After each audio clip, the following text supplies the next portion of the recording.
Welcome back to another episode of Doable Discipleship. I'm Doug Jones, and I'm joined by Beth Graybill. Welcome back, Beth. Thanks, Doug. It's good to see you. Yeah, you too. We're really cresting over summer right now. We are. Have you been doing anything fun in the summer heat? Yes, we have. We're doing a lot of juggling this summer. I know the Barnum and Bailey Circus is ending, but it feels like it's continuing in our family. Oh, I thought you meant literal juggling. No, Oh. that would be fun. I I'd love to pictured your try kids. real juggling sometime. Okay. Yeah. But we have two middle school boys, and so we're at that in-between stage where they're like too cool to have a sitter, But too irresponsible to have the house to themselves. Exactly. Yeah. Exactly. So we're doing a lot of juggling. But we took a trip to the East Coast. We're from the East Coast originally, moved out here 3 years ago. And so we took a trip to visit family and friends, and that was really fun. Except the humidity, I forgot what that felt like. That was like you could eat the air, step off the plane and so we did a lot of sweating. Sunglasses just fog up instantly when you walk out of the house. Yeah. Exactly. That's good. But we did a lot of swimming. So how about you? How about your family? Tons of swimming. I love to just get home from work and grab the kids and go jump right in there. Our complex has a pool. Oh, that's awesome. And Emmy, our oldest, is learning how to swim without her floaty now. So it's really that's a like big each deal. time she goes a little further. It's Big so deal. it's very exciting. What exciting age time. did you learn to swim? I think 4 or 5. Okay. I remember being in swim lessons when I was really little, but I Okay. don't remember exactly what age. And then when you're little too, you also forget to swim every summer. Sure. And then you have And to then like you have to relearn relearn. it. It's like when you learn how to dive and then you forget how to dive and you have to like relearn it each summer for like 3. Yeah. Anyway, it's been a fun summer so far. It's true. So fun fact about swimming, I actually learned to swim as an adult because I grew up pond swimming, so like could do the frog thing. Uh-huh. But my husband used to be a health and phys ed teacher before becoming a pastor, and so he knew how to swim, but also So teach your people husband how taught to you swim. to My swim? husband taught me how to swim, Wow. and it was for a purpose. I was training for a race and at a higher altitude, so I had to learn how to swim. And so I was probably 28 when I learned Wait, how was to this a swim. swimming race that you had? Nope. Oh. It was a running race at a higher altitude. I'm like, did you not knowing how to swim No. sign yourself up for a swimming race? That doesn't really I make a lot of sense. didn't. So anyway, swimming builds your lung capacity, and so I had to train. Yeah, Great. Well, on a Interesting. completely different note from that, that was we're a going to be little long. continuing. We're going to continue our talk on the soul today. If you've been listening at all for a very long time, you know we've been going through Mark 12:30, and we're going through Jesus' command to love the Lord our God with all our heart, soul, mind, and strength. So we've now moved into the soul category. Yep. We've had 2 fun interviews so far, one with John Cassetto on the topic of worship, which is a really great conversation with me and Rob and John. Cool. And then last week, we talked with Carolyn Baker, who is just this really wise, sage lady on staff, good one. of the great prayer warriors of Saddleback. We talked to her about the life of prayer and how it engages your soul into your relationship with Jesus. So that was really great. Today, we're going to have one more interview before we move on to the mind next week, Okay. which will be a fun talk. And today, we're going to talk with a good friend of ours, Jim Dobbs. He's actually my former boss here at Saddleback. Yeah. You've had a few of those. But I'm not scared. Yeah. I've had a How few many of those. teams have you been on here at Saddleback? Several teams, Beth. It's Just not name important. it. Just It's name it. not important. Maybe in a future episode, I'll somehow expand on all the When we teams I've talk been about on. all 5 purposes, you can speak from personal perspective. Yeah, Pastor Rick talks about repotting at Saddleback. We repot people, we just move people. Fast, fluid, and flexible. That's what we do. Anyway, Jim Dobbs is a great guy. He's been on staff for a long time. I don't even know how long. I think he's starting to push 20 years. Wow. At Saddleback. I think he's over 20 years at Saddleback. Wow. I've been There's on only a staff for handful. a lot of those years. Yeah. Yeah. He loves this church. He's just such a faithful dude here. And he's also just the champion of all things creative. He kind of champions the arts here at Saddleback. He's the creative so- king. I like to think about it. Yeah. Yeah, so we're going to talk with him about how creativity helps kind of express and bond our soul to God as well. And we'll save all that stuff for when he's here because it's going to be so good. Anyway, so we'll talk with Jim Dobbs when we get back.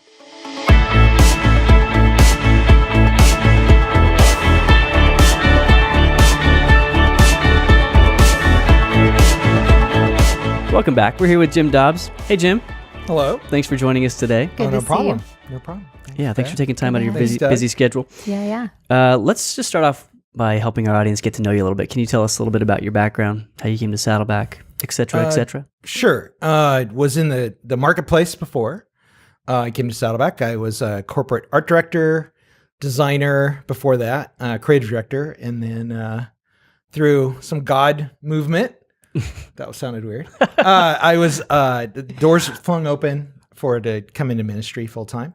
I had never thought about it, never planned on it. We were members here at the church for about 6 years before I came on staff, and working in Orange County as a professional. And God decided it was time to go into ministry full time. So came here and basically The last 14 years I've been running communications and some other things like food services and weekend experience and a number of things. Now I am the 001 evangelism community outreach base pastor. So that's a new role as of last October. So working on that, getting into our community. So that's great. So Jim, what kind of doors flung open for you? Like, what does that look like? Yeah, for how did you God make it clear that you were okay? You want to get into those? We want to get into the details. nitty gritty. Right. I think it's important. Like, how did you discern that that's what God was telling you to do? Worked for a Fortune 500 company and went through a merger. Okay. And the company was becoming a Fortune 100 company. Okay. And we were confronted with the idea of moving to Pennsylvania. No way. Full time. That's where I'm from. And moving there, Valley Forge, Pennsylvania. So you know why he didn't want to go. Exactly. And, humidity. We actually we obviously considered it. It's a great prayed area. about it. Man, the cost of living, I'm telling you, it was a lure for that. Big from difference. Orange County to that. We ended up praying about it, going through it, and clearly God had told Teresa and I no. To stay put. So showed up back with leadership and said no. How'd that go over? And didn't go over very well. Okay. I was one of 5 executives that were asked to go Okay. with the corporation. So the new corporation. So that started a layoff moment. They wanted me to stay on for indefinite time, but obviously knew if we're staying in Orange County, I need to find a new role. Okay. Pastor Tom had been teaching on faith and risk in a sermon series. And I never met Pastor Tom. I asked a question, sent him a note and said, hey, interested in this? And so we met, talked through it. And he's like, what's going on in your life? So eventually it ended to, this is what I'm going through. And at the end of that discussion, Pastor Tom said, not offering you a job, but Pastor Rick and I have been praying for someone with your skill set for about 5 years. And what did they mean by that skill set? It was the creative director running a communications in-house communications team. Okay. Marketing and all that together and video. So I was like, whoa, this is very strange. So that started a process of interviewing, and it was several months process. It can be lengthy. Yeah. And it was just kind of surreal. And I remember sitting with Teresa and said, hey, what are we going to do? Mm-hmm. And she said, lots of wisdom comes from my wife. She said, if you choose not to go, do you think you'd be disobedient to God? Good question. Yeah. And I was like, oh, that is a good question. Because we watched a Band-Aid after that question. Yeah. We saw doors just fling open. Yeah. And was kind of like literally 3 months before, I'd never even thought about working in full-time ministry. Mm-hmm. God, 2 years before, God had told me through a Bible study that I would be in ministry full-time one day. So I was like, what does that look like? Actually thought it would be in the arts, which we're going to talk about today. Yeah, so that was an interesting moment. So that's what led to me coming on staff. And do you remember what that Bible study was? Was it a book of the Bible or a particular I don't. study? It was just daily quiet time. And it was one of those things like, searching, purpose and those kind of things. And it was like, hey, you should be in ministry. So I was like, whoa, what does that look like? So, yeah. And what was that like for your family at that point? So you had Beth, I'm going to limit you to just one more question on this trail. She'll have you. We got to move on. Go ahead, move us on. These stools aren't comfortable enough for that many questions. I distinctly remember Teresa and I went to Glen Ivy, which is like a resort area. It's like a day spa. Yeah, it really smells a lot. It's very really stinky water. Yeah. We went out there for the day. Somebody gifted us, I think, a gift card, and we went. And we were out there, and I had felt this burden for a while, and I shared it with her while we were floating around in a pool. And smelly pool. That one wasn't smelly. Okay. That one was just a regular pool. Yeah. That's where you get the stank off. You get in there. Yeah. You get muddy. Yeah. It's great. And she was so supportive. She's like, well, if that's what God's telling you, what does that mean, telling you? We had a big discussion about that. But it was, I said, I don't know what it means. I don't know. But here's some passions of mine that God has dredged up and might be in the arts.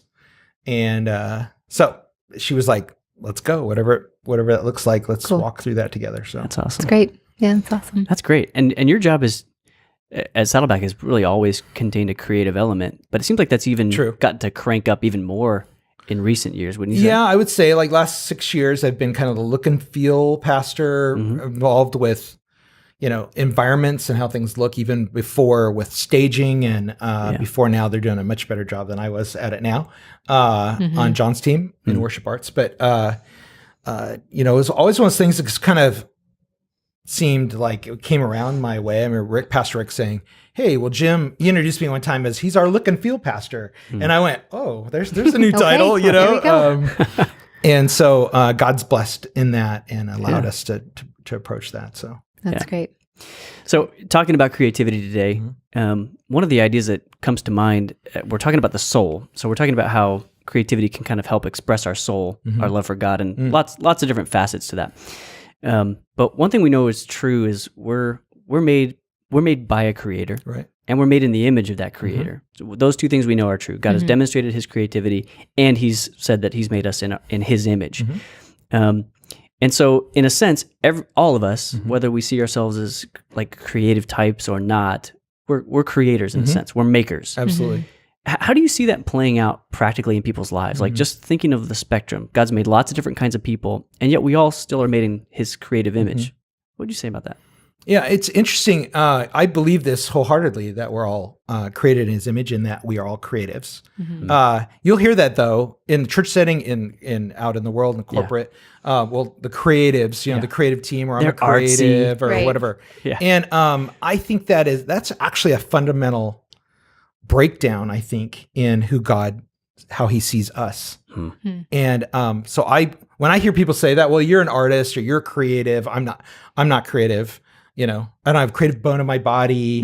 You hear this kind of terminology. I'll only draw with stick figures. You hear these kind of things when somebody finds out you're an artist. And I look at it and I go, man, we are made in his image, that we have this creativity in us, and it's part of our DNA. And it's interesting as we look at projects here that we do. Sometimes we do experiences with art around Easter and other Christmas sometimes and other events. And we'll watch families, they'll push children into an art experience. Like, oh, they should experience, they should go paint, or they should do the mural. But the parents will stand off. Adults, and as they get older, the farther away typically they get from that table. Interesting. That is interesting. And I think culturally we that's a thing of a child, that creativity, explored that when I was young. You hear that a lot, oh, I used to draw a lot and I used to do this, but when I got serious about life, I stopped being creative. And I think that's a real misnomer, especially in the life of a believer, a follower of Jesus. Is like, hey, you've got the skill set, you've got the gifts internally, bring those forward. You've got some of that. And they may not look exactly how you think they're going to look. I mean, people think like, what I hear you saying is that creativity, like for us moderns, has kind of been turned into a label that only applies to some people, as opposed to what I think we can derive pretty strongly from the scriptures, which is it's an essential part of human nature. It's an essential part of who human beings are, made in his image. So that's interesting. What do you think happens that causes that to die off as people grow into adulthood? That's a good question. Because you made a correlation between age, which I definitely would see. I mean, compare the number of pictures that I draw per week with the number of pictures that my 4-year-old daughter draws per week. Not even close, or just her sheer, like, she's expressive in all that she does, right. So there's definitely a fall off that happens. Right. What do you chalk that up to? I think it is, you touched on it. I think it's about definitions. What does it mean to be creative? I just had, my sister was just in the hospital, and I ran into a nurse. We had one nurse that we loved, and she was on 2 nights. She was the most creative, and you just watched how she dealt with people, and how much compassion she had for others, and how she used her skill sets to benefit someone who's hurting. And I went, I thanked her for being creative, and she looked at me, and I go, "You're being very creative around how you approach your role." And she was like, "Oh, I don't see myself as a creative of all." There it went again. I don't see myself creative. Yeah. And I said, "Well, gosh, as someone who is in that category as a creative, Yeah. And sometimes creatives wear that badge a little too strong. It's kind of like, well, we're the creative team. You guys are the, Whoa, you just that touched team." on something. Yeah. That's a hot topic. Those who have Yeah. the label can actually maybe reinforce the barrier Yes. Sure. between those who have and have not. There's a lot Wow. of job security around that Yeah. creativity. That's marker. interesting. Yeah, that is So, interesting. So, Jim, for the adult who says, I'm not a creative, I'm not one of those people, like, what would you encourage them, or how would you encourage them? I think that there's so many things tied to it that are important for if we're talking to a Christian audience around this. Worldview is a big one. How do we see the world?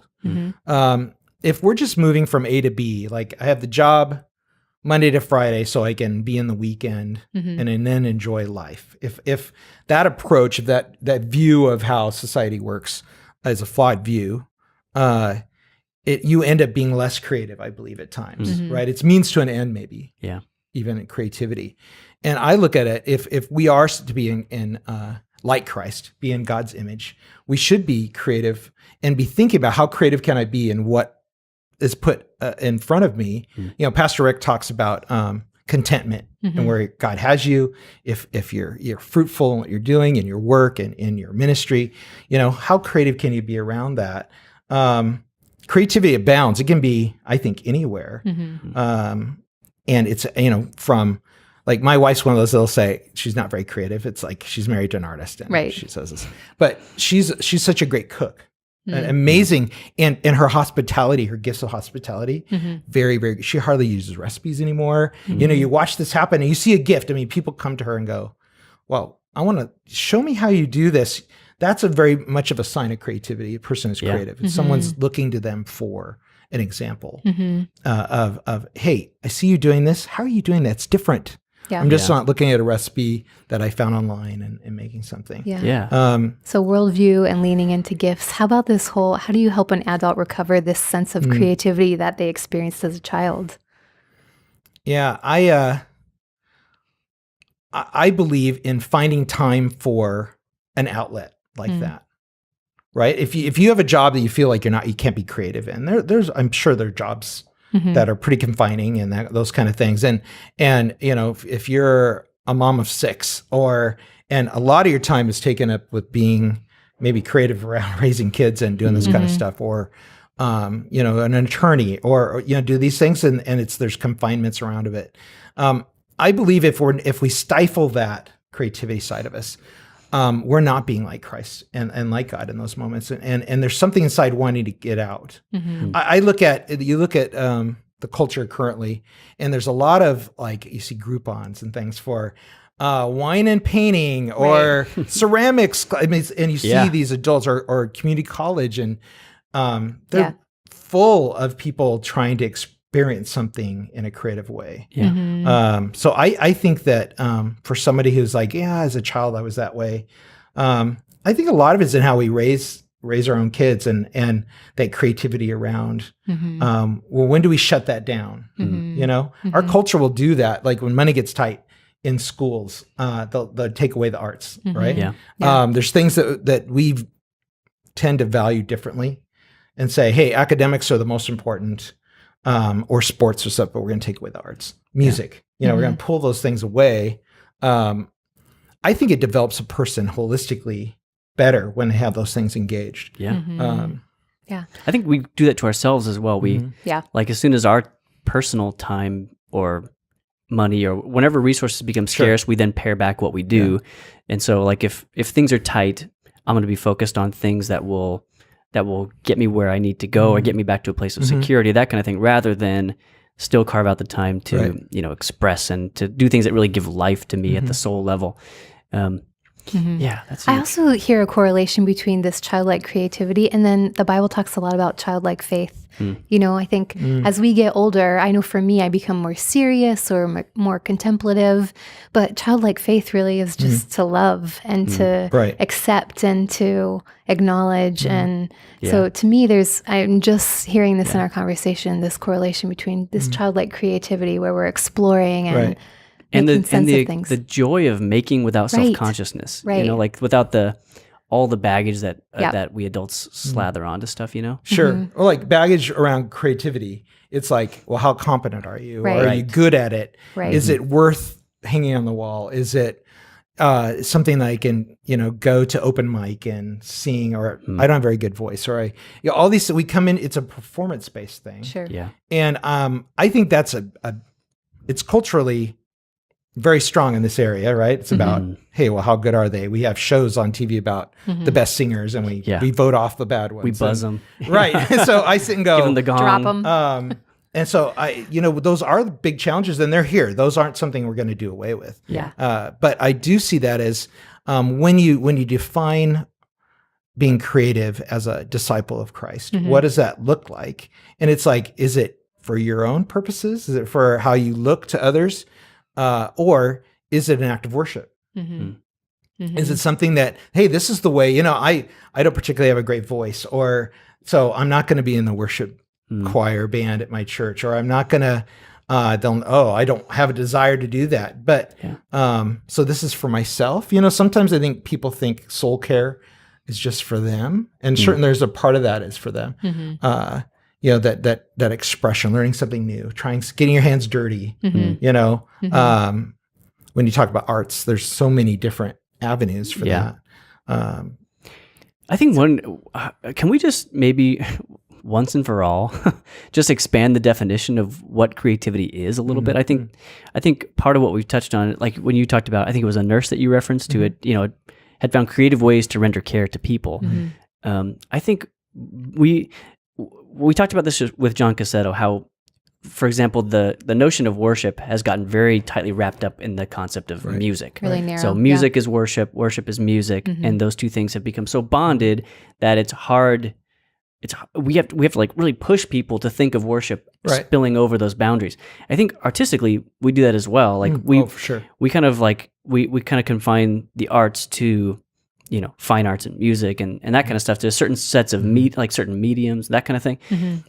But maybe we can just expand that a little bit and say, for example, like someone who, like, if you work with spreadsheets all day, like you could think of that as a job that's pretty like cut and dry, very logic based and not very Analytical. creative. But there's still space in everything that we do to find creative solutions to problems, to find new ways of doing things, to like you mentioned your wife cooking. That's a great example. The way you care for your kids, the little life hacks that you discover that that you're like, oh, being light bulb moment. Right. The way you mow your lawn. Creativity. Yeah. Right.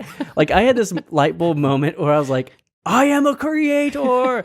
When I had my little 3-year-old, at the time she was maybe like 1, and she would eat oranges, and she would I would peel the orange, she would eat that thing, and oranges, like you have to eat a wedge of an orange in one bite, or else it's a juicy mess that goes everywhere. So the age-old problem was like juice running down the arms all over the floor, and so I just was like, I'm going to tie I'm just paper laughing towels. thinking about this. So I was like, I'm going to tie paper towels. I'm going to roll them up, tie them around her wrist, and they're like sweat bands for her arms. And I remember thinking like, this is great. This is making my life so much better.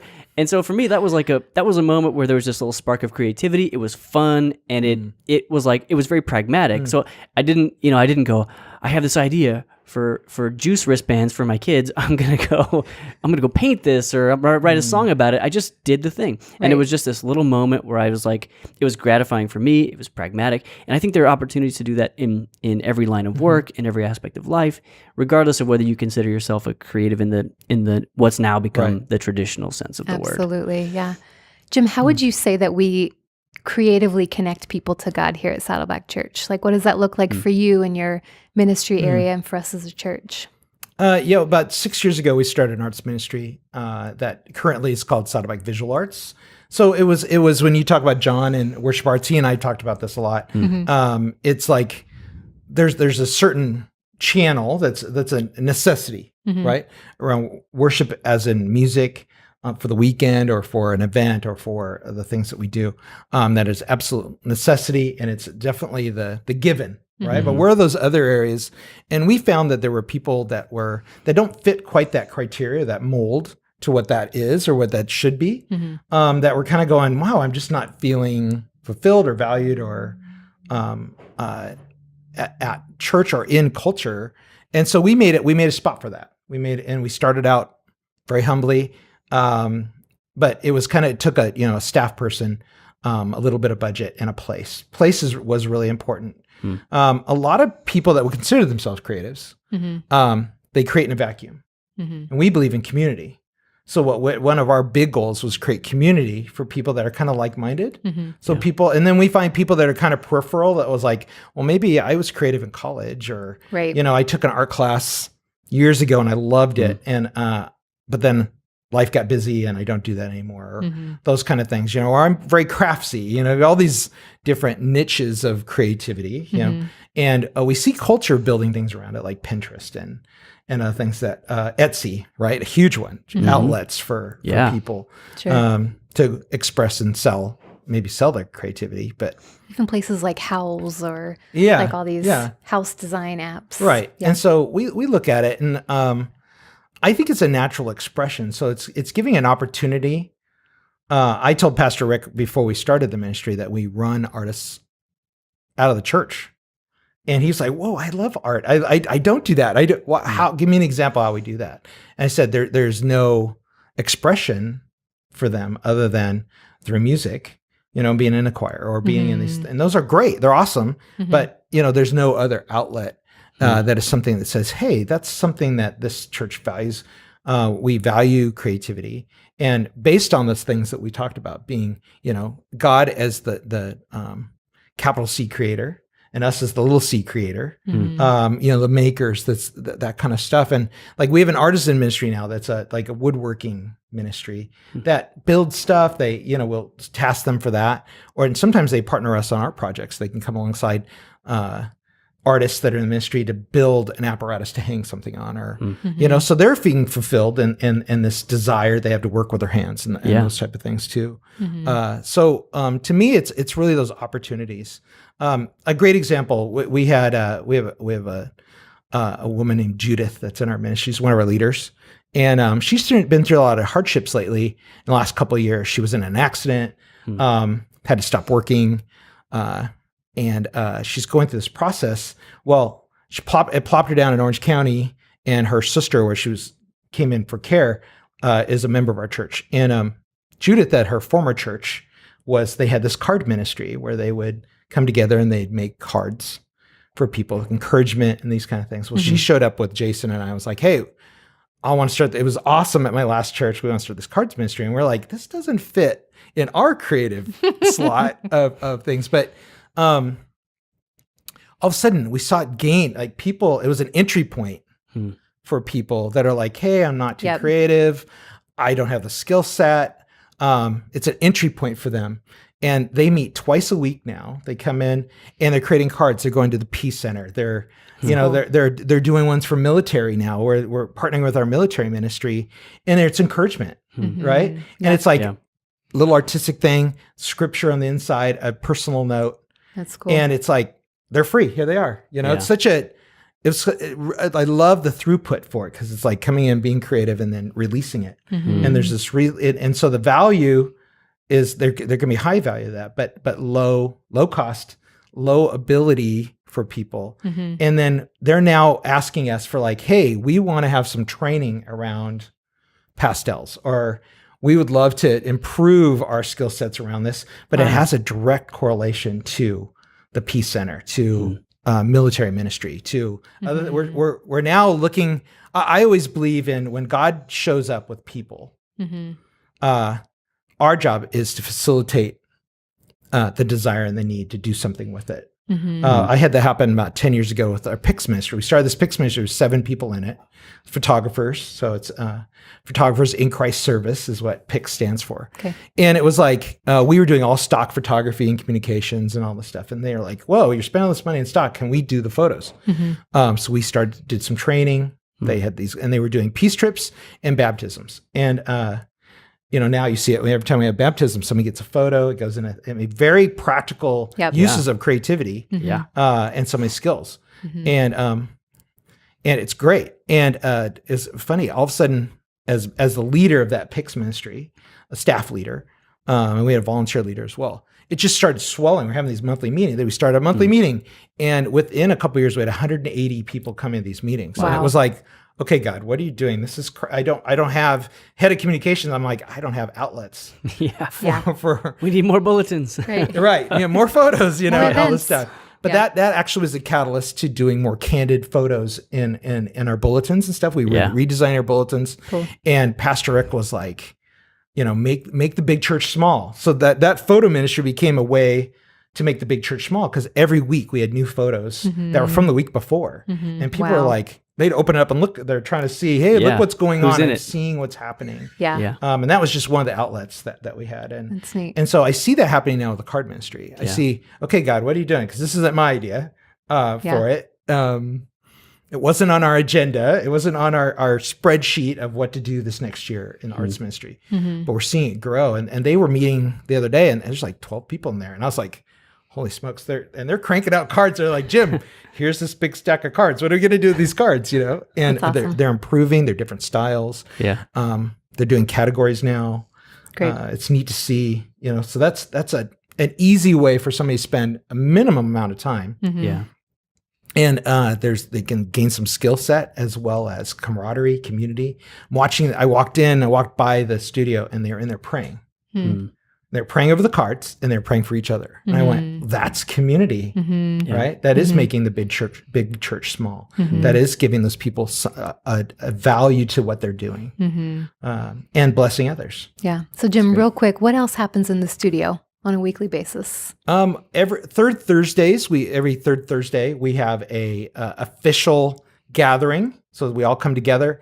Like I'm leading one. It's the first one I've led, I think ever. Next Thursday night.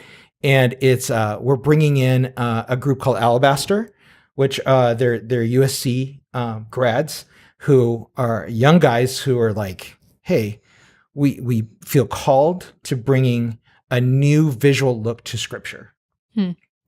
So they've published the Gospels. They got 4 of them currently.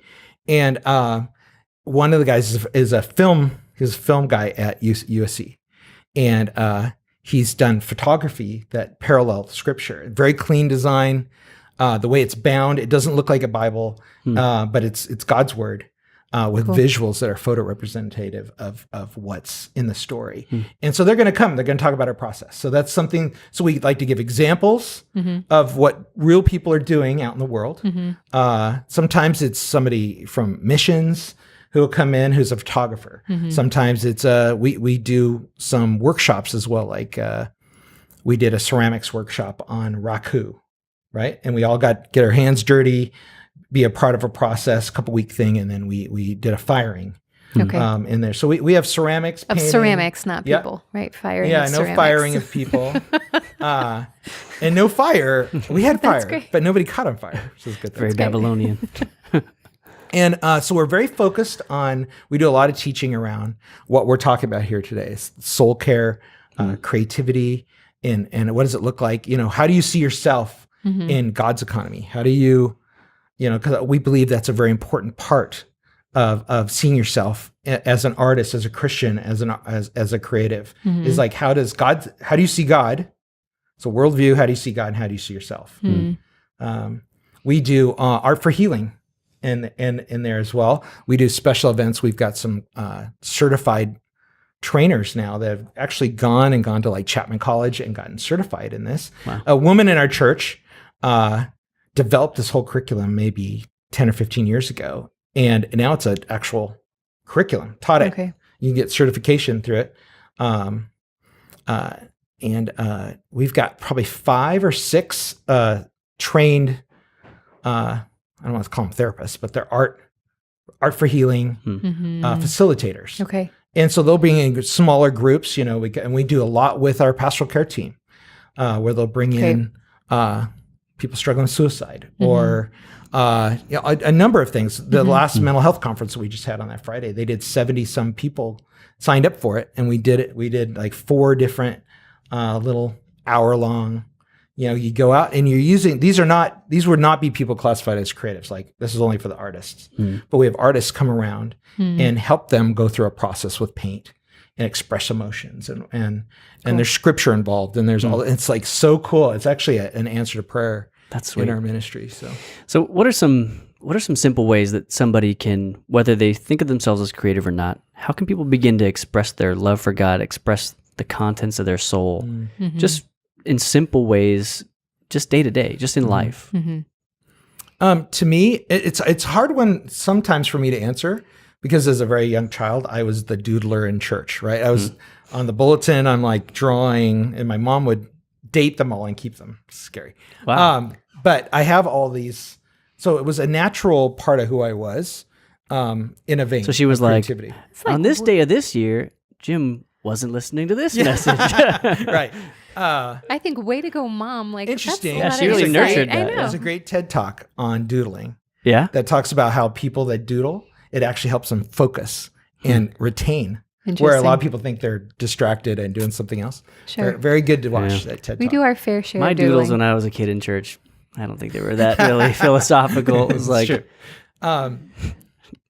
What was the question again? We got them on doodling. just what are creative ways that people can express themselves and express their Yeah. souls just in day-to-day life? Yeah, I think, it's one of the things that, and we all talk about it as believers, but journaling, like you hear that a lot. And I've seen stats on how many people actually journal or do it at length, that habit of journaling. Yeah. And there's not a lot of them. I've tried. So I'll give you an example. What I bought, there's a Bible I have. It's a journaling Bible. It's a big square. But I use Big it margins. as a sketch. Yeah. Yeah. And I use it, and I will, when I read scripture, I don't use this all the time, but I'll do a sketch around what I'm reading, right? Something that way. No one's ever going to see it. I'm not going to show it to them. I'm not going to post it on Instagram. I'm not going to be man. hey, check out this, because it's not a performance, but it's something, and I've gone back and looked at ones that I've done, highlighted something over here and gone, look, what did I draw? And sometimes it's a squiggle. Sometimes it's more elaborate. That's one of those things that is easy for me, but I think other people would go, oh, I don't have the right number 2 pencil, and I don't have, I'm not a chalk artist, whatever. Or the right Tombow marker. Yeah.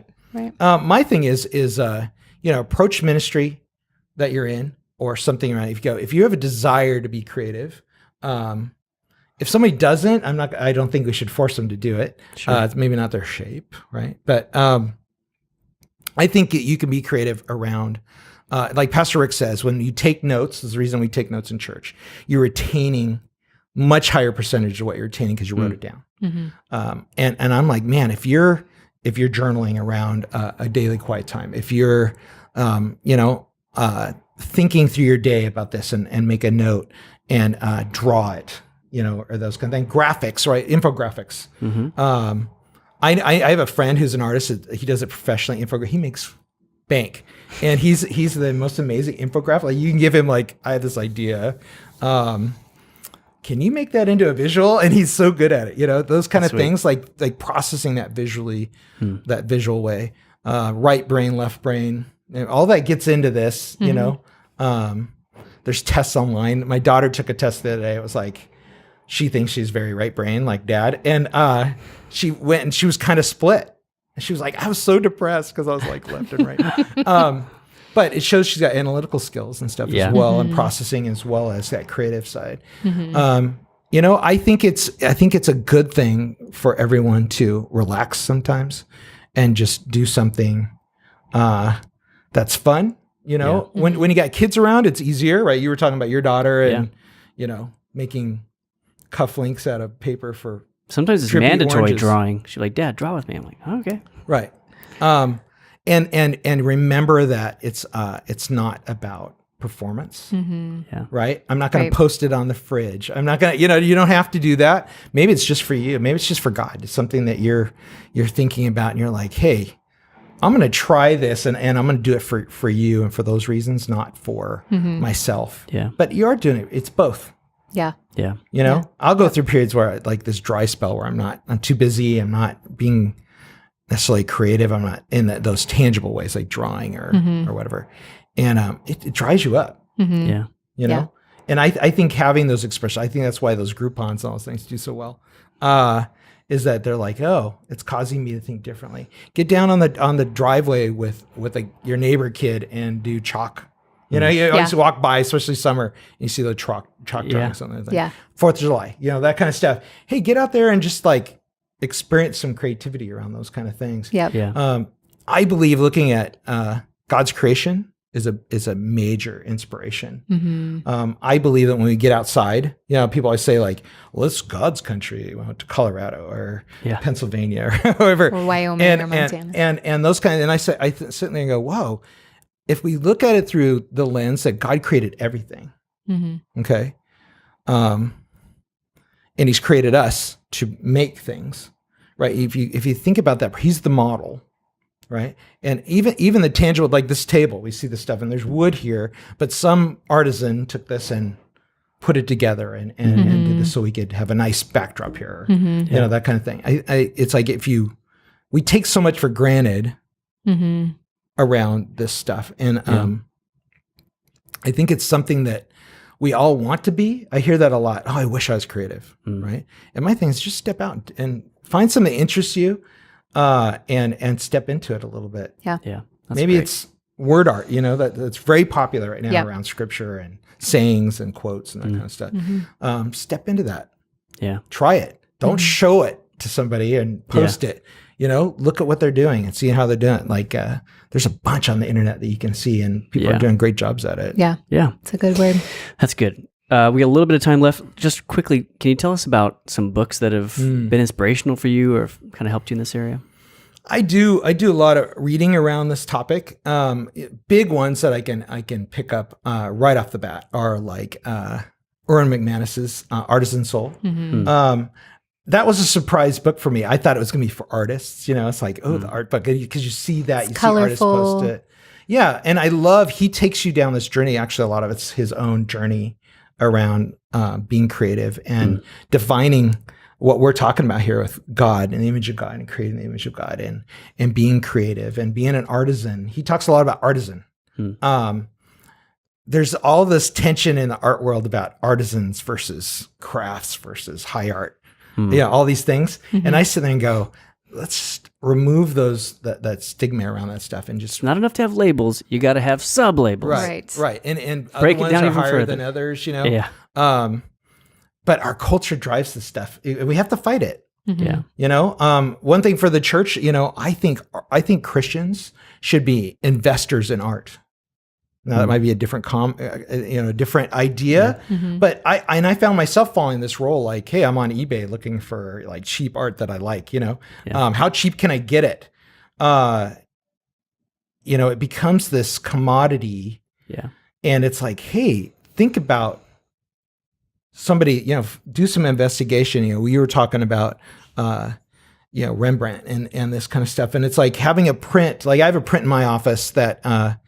It's a painting. It's very famous German. I can't think of his name right now. Artist, but it's on Jesus in the boat during the storm, right? And it's a very classical way that's drawn, and you see the faces of the disciples, and they're freaking out, and Jesus is just kind of waking up, right? And it's like, and I use this analogy with people when I talk to them, like, "Hey, Jesus is in your boat. Here's a visual portrayal of it. You know, look at it, study it, see how the light is, and it brings it to life rather than, oh, it's just a story. I just read it. You know, it brings, you see emotion in it. You see the turmoil. You see what the artist went through to make it. You know, that piece, and you're like, whoa, I can identify that and go, I love that. So like I bought a print. You know, now that artist isn't getting that royalty. He's long dead. But you know, think about that with artists. Even, you know, if we want artists that are believers in a culture, not just church culture, but in a culture where they're creating great art. Yeah. And that's their life vocation. Awesome. Let's support them. Yeah. You know? Yeah. The church has That's historically one way been to a be huge creative proponent. too, is investing engaging. creativity. Yeah. Yeah. like the Laguna Arts Festival, Monday night went to the preview, and we had 2 artists that are from our ministry that are actually showing this year. Oh, great. Sweet. And it was been an intentional process to get them there, not necessarily from an evangelism standpoint, but it's just, hey, we need great artists engaged in culture. They're going to talk to people there that are not Christians, believers, all kinds of things, and they're gonna get to know them. They're right across from them and other artists, and we want them rubbing elbows with people, but they're being creative and they're following their gifts, what God gave them. It isn't representational art. That's another big topic. Is it representational versus abstract or whatever? But we have a gallery here on campus. It's our front lobby in our church. Here in Lake Forest. Yeah, here at Lake Forest. And we've been working with other campuses to take art into their worship center as well. And we believe, that that's a language that culture outside of church understands and values, but the church typically doesn't. Yeah. Which is a terrible shift, because historically the church was a huge proponent of the arts. And I'm glad to see you kind of reinvigorating that, at least here at Saddleback. And I think that even the broader church is starting to kind of catch up to that too. I think we swung, the pendulum swung away from creativity, I think, for centuries. And I think we're seeing that kind of reemerge a little bit, where the arts are being rewarded more than they were for quite some time, which I think is great. Yep. My very first impression of Saddleback was the gallery, and we were featuring Leslie Granger, and she had these beautiful, colorful prints. Love it. And walked in on our very first weekend here, and that was what struck me. Was the color. Cool. She worked for me as a designer in the marketplace. She did. How about that? Interesting. There's a story around that one too. You should ask her that one. I will. Yeah. Beth, you had a book that you wanted to recommend. I can't remember which one was. Oh yeah, The Artist's Way, and I've heard you talk about this as well. Julia Cameron. Yeah, Julia Cameron book. We did a summer study around that. We had people get into groups and read it and weekly meet, do the exercises, go through it. It's great. I mean, and to touch on that, that's basically trying to remove those lies that we believe about all artists are poor and starving. Really, the artist in a lot of ways, their own worst enemy. And there's a statement that she says in that book that I love. She says, we all look at it and we say, oh, it's lonely down here at the bottom. We all want to be at the top as an artist. And she said, I'm going to tell you something right now. As somebody who's been at the top, it's lonely at the top. It's because most people won't get creative. Interesting. Yeah. And I believe Julia is a person of faith. Yeah. There's definitely some correlation in there when we went through the book. And I love that she would say that all of us are creatives, just some of us are blocked and others are unblocked. So the unblocked creatives are the ones who are creating, with freedom and flexibility, and the rest of us have blocked that. Yeah. So, and you had a book too, Doug. Yeah, this is one that Jason and I, who you know from other episodes, stumbled onto down at the ranch, our retreat center here. It's called The Return of the Prodigal Son, a story of homecoming. And it's actually by a guy named Henry Nouwen, who's a great theological writer. He's written a lot of really great contemplative works that are really great for spiritual formation, great soul material. But this one, Jason and I both read, I think we both got through most of it the day we were down there, or at least kind of flipped through it.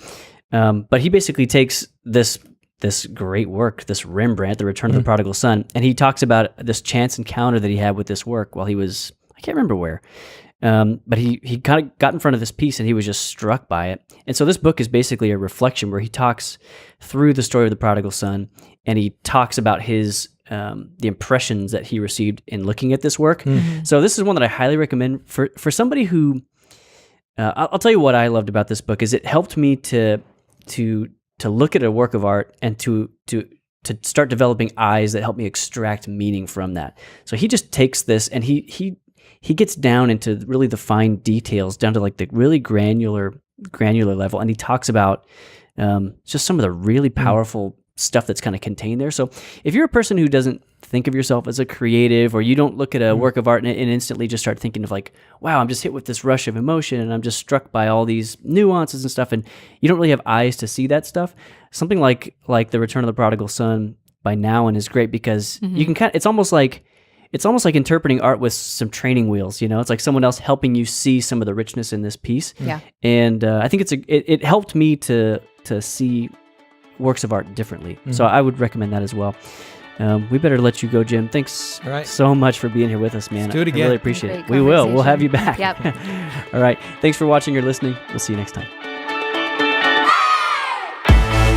If you're a podcast listener and you enjoyed this episode, consider giving us a rating or a review on iTunes. If you do, you'll help other people find us in the future. And if you're thinking, hey, listening's great, but is there a way I can watch these episodes? Yeah, there is. Subscribe to the Saddleback Church YouTube channel for video versions of these conversations, plus lots of other video content. And if you're already watching us on YouTube, subscribe to the podcast so you can listen in the car or wherever else you go. Lastly, you can always get in touch with us by emailing maturity@saddleback.com. Send us your thoughts, send us your questions, your Bible questions, your life questions, whatever. Who knows? Your question just might inspire an upcoming episode. Thanks again for tuning into Doable Discipleship. I'm Doug Jones, and I hope you'll join us again next week.